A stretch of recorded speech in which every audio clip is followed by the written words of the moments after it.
1988 habeenkii SNMta ay soo gashay Hargeysa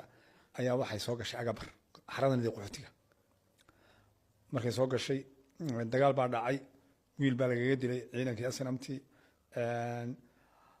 markaanu joognay laba cisho aanu marin labadii bishii inay ahayd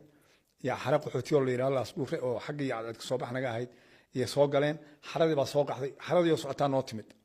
xarada waxa soo qaxisay markaa SNMtii SNM xaradii oo qaxootiga noo timid maalintii bay halkii nala joogeen haddana waa la qaxay meel la yiraahdo caada la tagay labadii xaro oo wada socda caadi tagay oo yaa maxaa labada xaro maxaa qaxay markaa SNMtii xarada la soo qaxisay annagina naqxisay haye dadkii waa la qaxay halkii baa la tagay caadi baa la tagay maalintii aanu malin ahayd 3 bishii 6 halkii iyadoo la degan yahay oo in yaroo ciidan oo boolis iyo wax nala socdaan yaa baasukana lagu soo riday SNMtii lagu soo riday SNMtii wadanadu dadkii oo kala maqan ciyaalkii oo kala maqan qaar xaabad doonay qaar biyo doonay qaar meelaha kula maqan dadkii oo de laba qaxaro oo qaxootiyo 50,000 ah oo Cabdullaahi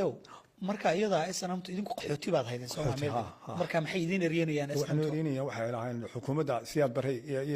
iyo siyaan taageero oo meesha marka idinka waxay idin caawin jirtay dawladda idin dejisay dawladda Soomaaliya dejisay meesha marka halkaas ay idinka eriyeen waa isku soco adigu halkii waa la kala yaacay ninba meel buu cararay wada weyn oo Djibouti u kacdo oo Cali Xadhi xagga u kacda la qaaday Cali Xadhi baa habeenkii la tagay aroortii ciidan joogay meesha leedahay lug haya ayaa loo sheegay labadii xaray qaxooti waa la soo qixiyay ciidankii baa meesha yimid aroortii dagaal baa ka dhacay meesha la oran jiray Cali Xadhi oo ciidanka SNMtii oo ciidanka militariga asalay halkii baa laga qaxay haddana haye wada weyn oo xagga yacni dhacdo ay booramiya xagga u kacda yaa la sii qaaday haye toddoba cisho la sii socday toddoba cisho yaa dadkii wada baca madaxa ku wadata 50,000 oo baca madaxa ku wata oo wax waa maalintaan arkay orgi raran orgi aanu mana inuu 5 jir ilaa 6 jir yahay oo soo qaxootiga suurash ku cunayay weynaaday gaadiid niman hayn dameer uu gurguriyaa baa leeyahay waa maalintaan anigu wallahi kan waa gaadiid